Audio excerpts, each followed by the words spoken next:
Hola, ¿qué tal amigos de Trascendi? Bienvenidos nuevamente a otra emisión más. Mire, hoy vamos a tener una charla que a mí me agrada porque vamos a conocer una faceta diferente de este ser humano. Es un hombre muy interesante, es un hombre que ha tenido muchos retos y que ha estado sobreponiéndose a muchos de ellos. Creo que es un hombre que el comportamiento que ha dado puede ser un ejemplo para todos. Así es que hay que tomar también y aprender en cabeza ajena. Hay cosas singulares y es un hombre interesante. Vamos pues a platicar en esta ocasión con un personaje que seguramente en televisión lo ha visto mucho. Ariel López Padilla. ¿Nos acompaña? Ariel, gracias por aceptar esta entrevista para Trascendi. Encantado, gracias por la invitación. Oye, Ariel, he estado viendo mucho de tu vida y creo que hay algo que resalta mucho, que es el hecho de que eres un hombre de retos. Y parece que estos retos no solo empiezan con la vida adulta, sino los retos empiezan incluso desde muy joven, tu niñez. Tengo entendido que eres originario de Guadalajara. Correcto. ¿Nos puedes contar un poco acerca de tu niñez? ¿Cómo fue? Bueno, yo creo que cuando mencionas los retos y ahorita me viene a la mente es que creo que soy un ser en movimiento. Mi necesidad de estar en movimiento constante es algo que define mi accionar en mi trayectoria. Yo crecí en una vecindad del Chavo del Ocho, haz de cuenta, en una vecindad. Ahí jugábamos fútbol. Mi abuelo era obrero, fue militar y masón. Entonces tuve el privilegio o la oportunidad de vida de que fuera un hombre culto, un hombre que le gustaban los libros, un hombre que le gustaba la música clásica, un hombre dedicado a su familia. Entonces, mucho de lo que es mi estructura como ser humano está a partir del ejemplo de mi abuelo, que él tenía una frase que decía: de la pobreza solamente se sale a través de la educación. Entonces, para un muchacho como yo, que las condiciones de vida me condenarían a haber sido un vago, un delincuente o una persona que nada más iba a trabajar en un lugar, en un empleo, en un oficio, mis necesidades, porque además a mi abuelo le gustaba mucho la música, el entorno se volvió el papá de mi mamá, mi abuelo, hacia sus hijos. Mis tíos fueron pintores, escultores, músicos. Mi mamá quiso ser bailarina de ballet. Había una tía que fue primera actriz, Doña Saldívar. Entonces toda la familia estaba conectada con las artes porque era la vía en la cual nosotros emprendimos una búsqueda. Como decía Van Gogh, si no busco estoy perdido. Y es verdad, empieza una forma de descifrar la vida. ¿Por qué? Porque tu origen no te determina. Hay una frase que me gusta mucho del maestro Víctor Manuel Contreras, paisano mío de Guadalajara, de Jalisco, el escultor de la escultura que está entre el Hospicio Cabañas y el Teatro de Gollado, y decía que una vez un político le dijo: oiga, entonces usted viene de abajo. Le dijo: no, señor, yo vengo desde el principio, que es muy distinto. Hay gente que nace con ventaja, ¿no? Con 100 metros, 500 metros o 250 kilómetros. El tema con la preparación, el esfuerzo, es que puedes alcanzarlos y muchas veces incluso rebasarlos. Y creo que en mi sentido de vida, mi gran privilegio o lo que yo puedo compartir es que mi educación me ha permitido dar estos saltos y giros como buen bailarín en los entornos sociales, políticos, económicos, entretenimiento, cultura, arte. Y de alguna manera eso me mantiene en equilibrio. Han sido épocas también muy difíciles porque he quedado sin trabajo. He quedado fuera, por ejemplo, de la Compañía Nacional de Danza de Bellas Artes. El tema fue que estuve fuera de la compañía porque hice el sindicato de bailarines, ¿no? Por ejemplo. En términos de historia de vida, creo que he sido siempre un hombre que cuestiona. Como todo artista, creo que tiene que cuestionar y tiene que ver el futuro, hacia dónde van lo que es tu trabajo artístico. Claro. Y esto a veces mucho desgaste y forcejeo, y no porque haya otra cosa más que el tema está en que la bitácora de vuelo nos lleva a tener puntos encontrados por una cuestión de tiempo. al final el tiempo te otorga las razones. Por ejemplo, hace 30 años decía, hay que hacer series de televisión, el futuro son las series, hay que retomar un formato más hacia lo que es el cine americano. Y todo el mundo me veía como si yo estuviera hablando cuestiones, como si yo atentara con lo que era la televisión. Y hoy por hoy, la televisión está en las series, ¿no? Te entiendo muy bien y quiero regresar a esto porque yo también provengo de un barrio bravo en la Ciudad de México, pero a final de cuentas, barrio bravo es lo mismo Guadalajara que la Ciudad de México. A final de cuentas es lo mismo. China o los suburbios de París, ¿no? O cualquiera que sea, claro. Pero muchas veces, como tú lo dijiste, eso te puede condicionar si tú lo permites. Y te puedes convertir en delincuente o en gente de provecho. Y tú decidiste, por esta herencia que tienes también, una carga muy fuerte de tu familia, dedicarte a las artes. Pero creo, y eso no me lo puede negar nadie, eso en un barrio pesa mucho, porque tú empezaste por el gusto a la danza clásica. Y si bien en casa te entendía tu mamá, el compañero del barrio no.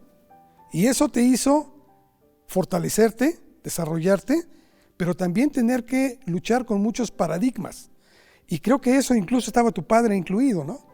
Sí, yo creo que hay todavía muchos prejuicios hasta la fecha. Yo soy una persona que lucha permanentemente por crear una cultura de la danza o del ballet clásico. Se tiene que entender qué es el arte del ballet para poder tener una cultura de ballet y para realmente honrar a nuestros artistas. Hoy por hoy está un Isaac Hernández, Elisa Salinas, están allá. Elisa Carrillo está allá en Alemania, en Europa, triunfando, otro en Inglaterra, pero en realidad en México sigue habiendo un desconocimiento de lo que es la figura y lo que significa ser un artista del ballet clásico. Mi padre era un hombre, si bien es cierto, un hombre bueno, pero imagínate para su concepción que él venía de un pueblo de mascota, que su hijo quiera hacer ballet clásico le parecía una aberración, o sea, porque además no había información, no había un teléfono en que yo dijera, mira, aquí está el video de Iván Vasiliev o de Nureyev o de Baryshnikov, y mira, de esto se trata mi profesión. Entonces fue una travesía donde sí, a los 16 años me fui de mi casa, dormí en bancas de parque, no la pasé nada bien, pero yo creo que esa es la parte en que como ser humano te define. Puedes tener sueños, pero parece un lugar común, pero ¿cómo los abordas? O sea, ¿qué decisiones tomas para llegar a ellos? También, ¿cuándo desistir de tus sueños? Porque cuando yo regreso de Moscú en 1989, siendo el primer bailarín mexicano en competir en la Unión Soviética, yo regreso y digo, bueno, ahora sí me van a todos los honores, el reconocimiento, y nadie fue por mí al aeropuerto, ni siquiera, al contrario, terminé haciendo óperas y me ejercí una especie de castigo por haberme atrevido a ir a la Unión Soviética. Entonces dije, bueno, es que no se trata de mí, se trata de abrir el camino al futuro. Y eso es lo que uno hace como artista también y como maestro o como persona que estamos involucradas en la formación. Y después vino Fernando Mora compitiendo por Dinamarca, no por México. Después vino Isaac Hernández, pero alguien abrió el camino, alguien fue el primero que se atrevió y creo que eso es un valor implícito en lo que tú haces, en lo que tú te comprometes como artista. El origen no te determina, son tu determinación, o sea, tu autodeterminación, tu convicción de que puedes alcanzar tus sueños, puedes llegar hasta donde tú te lo propongas, haciendo sobre todo no de una forma naif y de, como dicen, échale ganas, no. Hay que estructurar, hay que hacer un plan de trabajo, hay que estar rodeado de buenos maestros, hay que buscar ser lo suficientemente humilde para recibir la crítica, la autocrítica, y no va a ser fácil. Cuando me dicen ahora que está de moda ser famoso y ser tiktokero, influencer, youtuber, suena muy tentador, que dinero fácil, pero si no tienes la formación profesional para hacer una trayectoria, vas a quedar en el camino. Definitivamente, yo tengo más de 40 años en este hermoso oficio. Hay etapas muy difíciles. Ahora lo de la pandemia fue terrible para nosotros, los teatros se cerraron, y tienes que seguir creando proyectos que te permitan tú mismo emplearte. Entonces, creo que cuando tú cambias los paradigmas, como tú bien mencionas, cuando tú dices es que tú naciste en un barrio bravo y vas a quedarte en un barrio bravo, no es cierto. El barrio bravo incluso te da muchas herramientas de supervivencia que no te da nadie más. Claro, como tú, como yo, sabemos andar en las calles, sabemos que lo precioso que es saber cuidarte a ti mismo. Y el poder también dar un gran salto, que es algo que a mí me preocupa mucho en estos tiempos, con los cambios políticos sociales que se están dando en México y en el mundo. Hay un discurso que viene de los movimientos sociales, que son muy legítimos. Creo que si los despojamos de resentimiento, de odio, de complejos, de todo lo que el dolor que se ha sido infligido durante 500 años desde la conquista, que nos hicieron una estructura clasista y racista, no solamente en México, en muchas partes, si, si quitas esta parte que nos está intoxicando y abres las puertas al diálogo, que es lo que yo estoy haciendo, dejar de disentir para decir en qué puedo coincidir. Déjame escuchar en qué puedo ayudarte, en qué puedo sumarme, y no te estorbo, y no te pido nada. Porque este es el tema, cuando los gobiernos o con las estructuras institucionales se cierran, se crea se crea un abismo de parálisis. Y esto está pasando. Los intelectuales, los artistas no están participando en términos prácticos a lo que debe ser un nuevo proceso histórico dentro de lo que es lo que está viviendo México. Estamos disgustados. Hay el discurso de división, de mención de lo que ha pasado. Es verdad, han pasado cosas terribles en la historia de México, pero ya pasaron. Tenemos que estar enfocados hacia el futuro, porque si quedamos atrapados en el pasado, pues vamos a seguir lamentando los 68, vamos a seguir lamentando los errores históricos, los crímenes de todos los presidentes que han valido la pena o quisieron hacer cambios, Obregón, la lista es interminable. Aquí el tema es cómo nos vamos a incorporar los artistas y cómo vamos a involucrar a los jóvenes, a los nuevos, a los que vienen en el relevo, a esta nueva visión de estructuras. Perdón que me haya ido por el tema político, pero me preocupa mucho porque también está involucrado mucho la educación, porque se están tomando los dogmas del pasado como si fueran operantes todavía en el presente, y no es así. La tecnología cambió todo, desmistificó. Aquellos políticos que se idolatraban, vemos que tienen fallas terribles, tienes a nivel humano fallas que dices estructurales y que lastiman realmente el proceso legítimo de lo que es la herencia que tenemos que dar a los jóvenes. O sea, la ilusión, la esperanza, la combatividad, la fuerza de cambiar el mundo. Como tú me decías en un principio, a mí me tocó pintar las calles diciendo presos políticos, libertad, ¿no? Y al otro día ya había pasado una escuadrilla y lo habían borrado y fue pintado de blanco.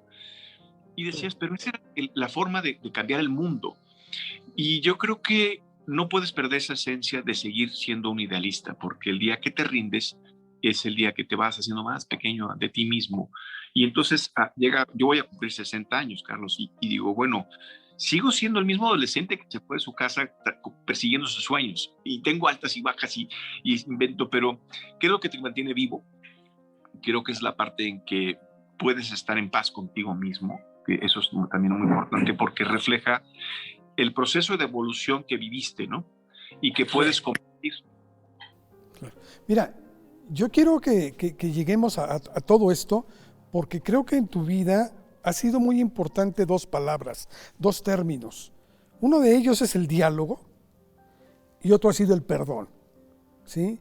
Creo que en tu vida eso te marca, y esas son dos parámetros que creo que ha sido el motor, la dinámica de tu vida. ¿Es correcto? Correcto, Carlos. Yo creo que yo he estado ahora sí que a mí me metieron, me arrojaron como a Daniel en ese pasaje bíblico a los leones. Yo, si no hubiera sido congruente con lo que yo pienso que es mi discurso como ser humano y los valores que me fueron inculcados, yo me hubiera puesto al mismo nivel de destruir a las personas, porque besé vida y obra y milagros de todos. Imagínate el medio en el que estoy, y además en un entorno donde yo nunca me involucré a cosas que no es que no me diera curiosidad, sentía que todo lo que eran las fiestas y todo esto me quitaba tiempo. Le decía, si es que si me aportara talento, yo sería más puntual en todas las fiestas. Pero no, sentía que no me... En el rigor de que me fue formado de leer libros, de ser autocrítico, de ponerte a leer poesía o literatura dramática, o esta sed de conocimiento, que yo creo que es la base de todo esto. Decía un artista, Vladimir Vasiliev, para mí el más grande artista de ballet, que un verdadero artista estudia toda su vida. Entonces, la capacidad intelectual te permite siempre el diálogo, o sea, el poder escuchar al distinto, al adversario, al que no comulga con tus ideas. Creo que es la llave, porque entonces te da un rasgo de universalidad. Porque tú puedes tener tu idea así, como decía Saramago, no se trata de colonizar a nadie, se trata de que entiendas que somos distintos y eso es la maravilla. Pero cómo construimos, esa es la diferencia. Ponernos de acuerdo para construir un mismo sentido. Y lo del perdón, yo creo que es parte de la evolución. Decía Kurosawa, aquel cineasta japonés, ya el odio es una clase de tiempo que no tengo esa clase de tiempo para el odio, ¿no? Y cuando empiezas a perdonar y dejar ir a las personas que de alguna u otra manera en su momento quisieron o te hicieron daño, pues no te acuerdas, porque es como, pues, pero fulano te hizo esto, pues ya lo tenemos que guardar en una cajita, pero es tan pequeña que a veces se olvida, porque todo lo que sea te va a detener. Buscar venganza, no, estás en otro proceso, en un proceso de. Oye, Ariel, déjame regresar un poco a esto porque creo que es algo fundamental, si me lo permites. Sabemos que cuando tú te dedicas a algo, en tu caso el ballet clásico, no fue algo sencillo. O sea, requiere sacrificios, requiere esfuerzo, requiere ejercicio diario, requiere dedicación, estudio y demás. Y tú alcanzaste, como bien lo dijiste, incluso hasta un reconocimiento en la propia Rusia, al haber sido representante de México allá. Cuando ya estás en esa cima, ¿por qué dejas la danza clásica e incursionas en otros campos que sé que son muy atractivos, muy respetables, a todo dar? Pero ¿cómo dejar todo aquello en lo cual ya habías caminado y te habías sacrificado? Pues mira, yo creo que el proceso fue muy simple. Yo cuando descubro que todavía estoy a tiempo, eso fue a los 16 años, mi maestro de danza me dijo, es ahora o nunca. Yo abandoné los estudios. O sea, yo empecé a trabajar casi 8 horas diarias hasta llegar a 14 horas diarias trabajaba. Me voy a Nueva York, regreso, allá me agarra una pulmonía, estaba sido elegible para Juilliard y estaba como becario en Joffrey Ballet, pero se me olvidaba que con lo que ganaba de mesero, se me olvidaba comer porque yo invertía todo lo que ganaba en clases. Entonces agarré una pulmonía que me regresaban prácticamente, me subieron al avión y dijo, si te vas a morir, muérete en México, no aquí. Entonces regresé y hice una reflexión y dije, bueno, ¿por qué no intento ir a la Compañía Nacional de Danza? Y todavía estaba el intercambio México-URSS y México-Cuba. Y me alcanzó todavía los últimos 2 años de los grandes maestros que tuvo México, de Rusia y de Cuba. Y yo creo que a partir de eso, dije, cuando yo empezaba a hacer danza, la gente se burlaba de mí, de verdad que era como el patito feo. Pero yo tenía una gran voluntad, una fuerza de voluntad inquebrantable. Yo me levantaba a las 5 de la mañana, de hecho todavía me levanto a las 5 de la mañana ahorita que estoy volviendo a entrenar porque voy a empezar un proyecto de televisión y tengo que bajar 2 tallas. Y ya sé una metodología. Entonces, como bailarín, di todo lo que tenía que dar para llegar a ser mi máximo potencial.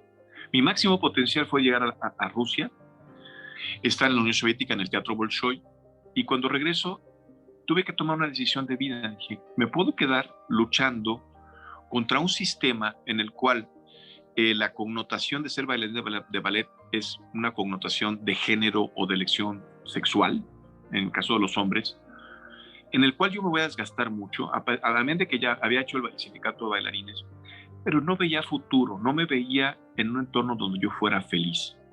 Y esto es algo muy importante. Decía Jorge Luis Borges que en aquel poema dicen que se lo atribuyen, que dice, he cometido el más grande error que pueda cometer un ser humano, no he sido feliz. Y entonces dije, voy a estar en una compañía, o voy a hacer mi compañía de ballet, y voy a picar piedra, y voy a estar buscando a ver quién tiene la bondad, la generosidad, la piedad de hacerme caso para hacer una compañía, o Dios, el universo me dotó de otros instrumentos que es la actuación y también las artes plásticas. Y dije, bueno, hay una transición, me invitan a hacer Cats, una comedia musical. Yo dije, voy a tomar un descanso del ballet, y ahí es cuando me invitan a hacer televisión. Yo había hecho previamente teatro, y la televisión es otro universo. Te puedo decir que la televisión a mí me apasiona, me gusta, es un género, además, el melodrama noble. También me gusta el cine, obviamente fui formado en el Instituto Ruso, donde veíamos a Einstein y todos los grandes clásicos. Pero yo creo que tengo muy claro que mi trabajo es un servicio. Yo sí trabajo para un público que no tiene el privilegio de dedicarse a lo que ama. Y un artista realmente, cuando me dicen, ¿para quién trabajas? Pues la gente que está en un hospital, las personas que en un momento ven una telenovela y se olvidan sus problemas. Y es tan noble la relación es tan armoniosa que voy a cualquier parte del mundo y la gente se recuerda a mis villanos, ¿no? Y los disfruta. Y también me gusta hacer cine intelectual, pero digo, pero no quiero hacer cine que no llegue al gran público. Me gusta un cine de élite, pues sí es trascendente como actor, es un ejercicio muy bonito y he hecho cortos y todo, pero digo, realmente nuestro vínculo con nuestro trabajo es el público. Alguna vez alguien me dijo, allá en Miami viví 9 años, estaban venezolanos, colombianos, argentinos y todo. Y entonces decía el presidente de Venevisión, les preguntó a todos, estábamos comiendo, que qué era lo más importante en esta industria. Y todo el mundo dijo, no, el escritor, el director, el actor. Y yo me quedé callado. Y me dijo, ¿y tú qué opinas? Le dije, para mí lo más importante es el público. Porque la ecuación es muy simple. Cualquier expresión artística, si no tienes contacto con el público o no tienes claro a quién va dirigido, pierdes el tiempo. O sea, puedes estar en tu casa creyendo que estás haciendo cosas y en realidad no está pasando nada. Entonces, el contexto, volviendo un poco por qué me retiré del ballet, yo no me vi siendo un hombre feliz, un hombre o un artista pleno en unas condiciones donde no había una cultura de ballet, donde no había recursos. Recuerda que todas las superpotencias como es Rusia o Cuba, en cuanto a ballet, potencias, digamos, artísticas de ballet, Dinamarca, Inglaterra, Francia, Estados Unidos, es muy caro el arte de ballet, es uno de los más caros porque unas zapatillas de punta te cuestan 2,000 pesos y te duran 15 días para una bailarina, o sea, son 2,000 pesos porque son importadas además. Entonces, y para un bailarín también, su alimentación. Entonces dije, ya logré tocar el cielo. Sé que existe el paraíso, pero cual Ícaro me desprendí y dije, me voy a caer. Me dejé caer y dije, si caigo, pues a ver qué va a pasar. Y tuve esta afortunada transición a las telenovelas. También imagínate, yo de venir de un mundo de las bellas artes, de la cultura, entro al show business, al entretenimiento, al escándalo, al chisme, al botín que es tu vida privada, en que todo el mundo se meta y se sienta con la libertad de opinar de ti, con tu familia, tus hermanos.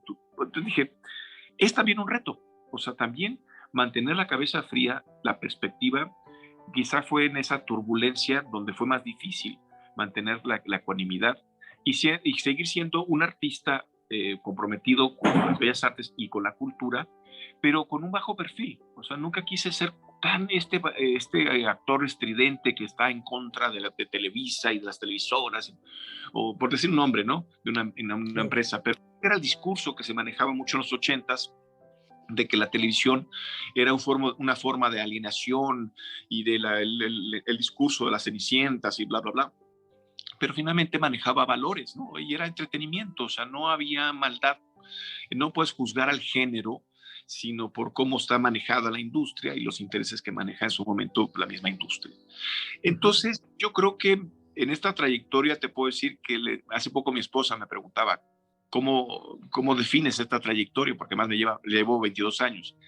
Dije, mira, 20 años me dediqué a la cultura y luego otros 20 años al entretenimiento. O sea, no, perdón, no, sigue así.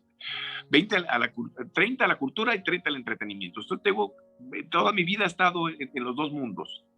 Ahora, pues, tesis, antítesis y síntesis. Estoy en una etapa en la cual puedo ver que si para hacer un proyecto como el que estoy haciendo ahora de unos autocinemas, se llama Cine y Comunidad, donde tenemos de lunes a miércoles cine para culto, o sea, cine internacional, y de jueves a domingo el cine palomero. Dije, pueden coexistir pacíficamente y pueden coexistir para hacer autosustentable un proyecto, porque si haces cine-arte, pues nadie te paga. O sea, terminas en quiebra, ¿no? Y si haces Y también hay un público que es al que le gusta, entonces tú tienes que servir a ambos mundos, ¿no? Creo que no se puede satanizar uno y otro, pero sí siempre buscando dar la mejor calidad en aquello que desarrollas. Ariel, hace un momento acabas de decir algo que para mí es fundamental. ¿Cómo mantener esa ecuanimidad, ese pensamiento sano, ese ser positivo, cuando muchas veces, por la industria en la que nos encontramos, lo que se venden son sueños, ilusiones y se dirige mucho el chisme, como bien lo dices, donde eso es lo que a final de cuentas, en muchos sentidos, gana. cómo mantener ese propósito de tu vida desoyendo todas esas cosas tan absurdas. Pues mira, yo creo que si algo he aprendido en la trayectoria con los medios de comunicación es hacer político. Esa es la parte en la cual tienes que expresar, tienes que comunicar qué te está pasando, las situaciones y de alguna manera mantener un discurso muy congruente. Es muy desgastante, obviamente, pero al cabo del tiempo se vuelve una especie de naturaleza y se crea un vínculo, porque finalmente los medios de comunicación tienen un objetivo, entretenimiento, el chisme tiene su venta, se vende. La televisión por eso se llama las soap operas, vendían jabón, ¿no? Las telenovelas vienen del término de soap opera, o sea, un género para la gente de entretenimiento. Para mí, en términos de mantener la cabeza fría, es que yo creo que siempre busqué tener una familia. Hoy tengo una familia, tengo mi esposa, 2 niños chiquitos y una mayor de mi segundo matrimonio, que yo creo que esa es mi ancla. Eso es lo que me permite al final de la historia llegar a mi casa y decir, bueno, puedo haber tenido un premio, un reconocimiento, haber ganado dinero o no haber ganado dinero, pero mi proyecto de vida son ellos, que sean felices. Poder vivir con ellos lo que yo no viví, por ejemplo, en mi caso, tener un papá todo el tiempo, mi papá tenía que trabajar, mi mamá también, yo también trabajo, pero dedicarles el tiempo, porque no estoy tan preocupado por tener, sino por ser. Sí es importante tener, pero no en esa medida en que te descuides de que lo más importante es que un niño tenga la presencia de su papá, el amor de su papá, el consejo de su papá, el abrazo, porque estamos tan enajenados, y esto es de las cosas que trajo la pandemia para bien, nos sentó a reflexionar qué era realmente lo más importante en tu carrera, ¿no? Seguir acumulando bienes, seguir acumulando, y no quiero traer un discurso onírico, ni mucho menos, sino pragmático. Y lo hacen muchos los europeos. Los europeos viven con 2 sacos, 2 camisas, 3 camisas, 2 pares de zapatos y 2 pares de pantalones, y viven muy bien porque los espacios son muy reducidos. Nosotros estamos en una era de consumismo totalmente desorbitado, y esto ha colapsado los sistemas económicos y financieros porque decía Chomsky hace poco, dice, ¿para qué quieres esclavos si tienes consumidores, ¿no?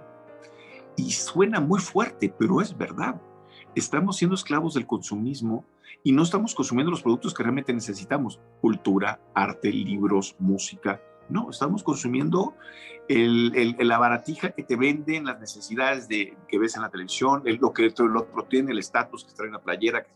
Y habría que empezar a cuestionarnos, no al sistema, a nosotros mismos, hasta qué punto puedes tener la disciplina de tú mismo establecer cómo manejas en esos términos muy prácticos el mantener un equilibrio. A mí me gustan mucho las cosas de buena calidad, no finas, no me gusta algo estridente, pero por su durabilidad, más bien entender por qué consumimos lo que consumimos, más que dejar de consumir. ¿No? O sea, ¿por qué vas a usar una buena ropa? ¿Por qué te gusta? ¿Por qué es tu placer? Pero no te vas a... Después de vivir a Estados Unidos, que ahí, si te gustan los sombreros, encuentras el micro sombrero o el sombrero que está del tamaño de tu casa, ¿no? Es algo superlativo. Entonces, esa es la parte que me ha mantenido ecuánime, que nunca me he desfasado en términos de tener cosas que decía Jorge Luis Borges, dinero es suficiente para no pensar en él. Si tienes mucho, estás pensando en él. Y si tienes pocos, también estás pensando en él. Entonces, creo que es la parte de buscar un equilibrio. Ariel, hay partes de tu vida que son poco conocidas.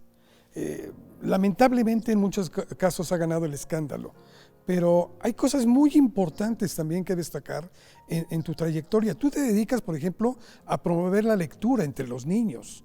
Participas en organismos internacionales, eres un hombre altruista que has dedicado su vida a ayudar a muchos. ¿Podrías platicarnos un poco de esto? No con el afán personal, sino ver que hay muchas cosas atrás. Mi mamá fue trabajadora social, me llevaba a las comunidades rurales desde muy niño y después fue psicóloga, pero no psicóloga de consultorio, sino psicóloga en un poblado allí por Chapala, en Jalisco.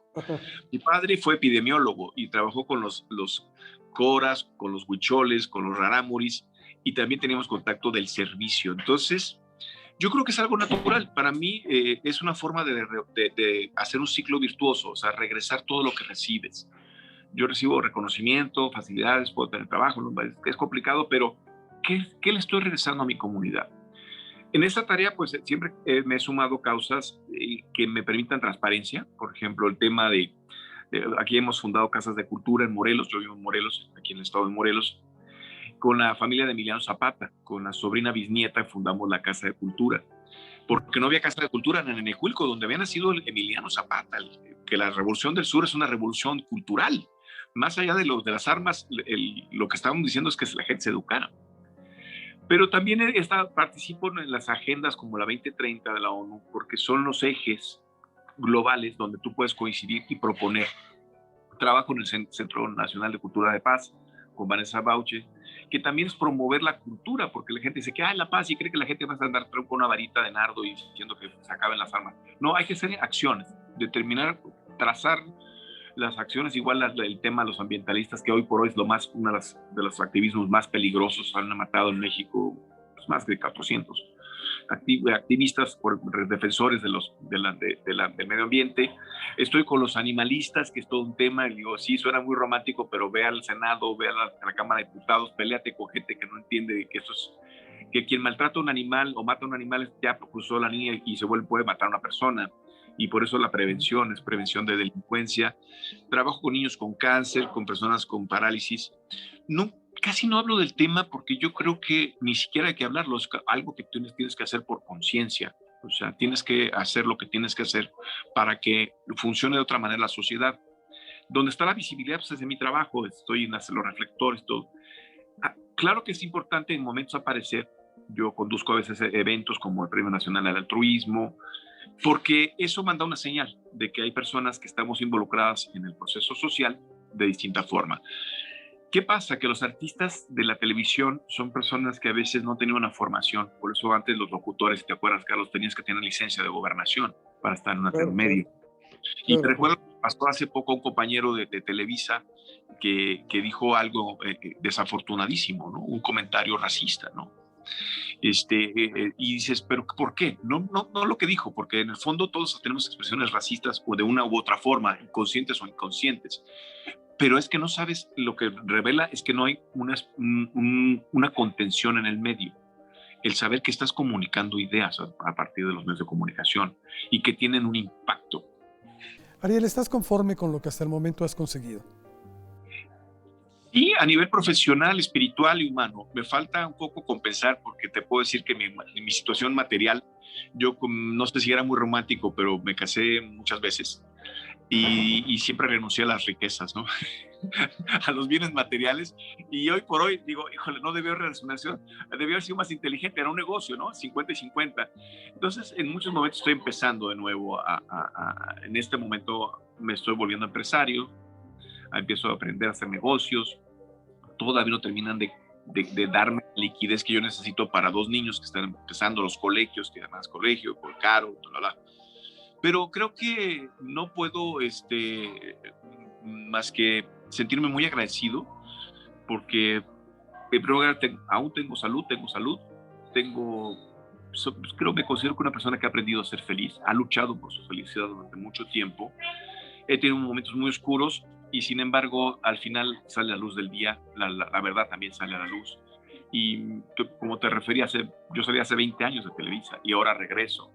Y regreso a un mercado, a mayores posibilidades, no me hago ilusiones, pero empiezas a tener como una sintonía de trayectoria y creo que el cariño y el respeto de las personas que te ven, que te conocen, dicen, no solamente es un artista de la televisión, sino es un artista en muchos sentidos, a nivel de cultura y a nivel como ser humano, pues nos ayuda, ¿no? O sea, y lo haces de corazón, no lo haces no te tomas la selfie para que salga publicado de qué bueno eres, ¿no? Al contrario, cuando estamos en los sismos, digo que no me tomen fotos, o sea, estamos haciendo lo que tenemos que hacer, no es publicidad para nadie, esto es algo que muchas veces hasta exige discreción por las zonas en las que andas, con las personas que andas ayudando, y creo que por ahí vamos en camino. Entonces puedo decir que estoy contento en la parte holística y ahora hay que aterrizar en la parte material, pero ahí vamos. Y la vida premia. Por ejemplo, empezamos esta charla hablando de la opinión de tu padre hacia la danza clásica. Al final del tiempo, y esta es una historia feliz, tu padre reconoce su error, se da cuenta que la danza incluso hasta jugadores de fútbol americano lo han usado, y que estaba equivocado y te ofrece una disculpa. Sí, no, además mi papá empezó él es profesor en la Universidad de Guadalajara, entonces algunos de sus alumnos que yo después conocí dicen, es que tu papá nos daba 20 minutos de charla sobre tus historias, de si que habías ido a Rusia, que si habías estado aquí, y luego nos daba el restante de la materia, pero siempre estaba muy contento y muy orgulloso de ti, y eso me dio mucho gusto conocer que mi papá al final reconoció que yo tenía un sueño, ¿no? Y que lo había realizado, y eso creo que te hace sentir pleno, porque creo que en todo sentido, psicológica, terapéutica, holísticamente, el estar en armonía con la persona que te trajo al mundo y honrarlo, decirle, oye, mi papá fue, como decían, víctima de una víctima, mi papá no tuvo papá, el papá de mi papá tampoco tuvo papá, y alguien tenía que romper ese ciclo vicioso de decir, los ausentes. Y dije, yo ya no soy el ausente, yo soy el hijo presente, y te quiero, y mi papá a él no lo podía besar ni abrazar.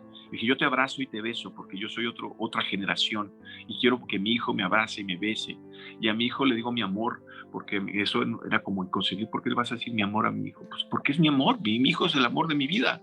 Mis hijos son el niño o niña.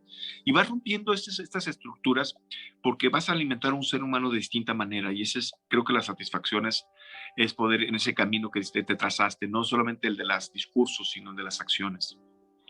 Ariel, en este programa acostumbramos a hacer una pregunta que es recurrente, porque nos interesa, porque es el objetivo que nosotros nos hemos planteado. ¿Para ti qué significa trascender? Yo creo que trascender está muy ligado al concepto de paz. O sea, creo que cuando trasciendes, tienes que trascender ante ti mismo, de la persona que inició la travesía a la persona en que te has convertido. Si en ese proceso trascendiste, o sea, te volviste la persona, no quizá la que querías, pero una mejor persona, que tuviste una evolución, es que has trascendido, te trascendiste a ti mismo. Dicen en las sentencias samurái que el verdadero guerrero es el que se vence a sí mismo. Y creo que esa es la trascendencia, cuando te vences a ti mismo, cuando sales adelante a pesar de todos los obstáculos y todo, dices, lo logré. Y que todos los días sigue el mismo ejercicio, no es de un día, sino que estoy aprendiendo a los jóvenes, dónde está el futuro, hacia dónde vamos. Estoy desarrollando una plataforma de streaming para las universidades justamente, que es conectarlos a la cultura y al arte a través del streaming. O sea, darles conexión con todo lo que se hace en el mundo, de las propuestas de cine, de arte, cultura. Y dicen, está fuera de la realidad, no, está en el futuro, que es muy distinto. Y en eso estamos trabajando. Ariel, te agradezco de veras muchísimo el conocer esta faceta de ti. A veces no es la más difundida. Yo te lo agradezco enormemente porque creo que eres un hombre, como lo dije al inicio, de retos, pero no solo que se quedan en retos, sino que son retos a los cuales has superado. Y eso es un ejemplo para todos. Así es que, Ariel, mi reconocimiento, te agradezco por esta oportunidad que nos das. Y pues mucho éxito, hay que seguir para adelante. Gracias por la oportunidad de establecer este vínculo de comunicación. Muchas gracias. Y que no sea la última vez. Espero que así sea. Gracias. Hasta siempre. Hasta siempre. Pues esto fue Trascendi. Gracias por habernos acompañado. Yo creo que cuando vemos todo el potencial que tenemos, como el caso de nuestro invitado de esta ocasión, tenemos que esforzarnos, tal y como lo ha hecho él. Hay muchas cosas en las que estoy seguro podemos dar todos nosotros mucho más de lo que incluso podemos esperar. El chiste es animarse. Así pues, esta es una invitación para que cada día nos construyamos de una forma mejor. Gracias, hasta la próxima.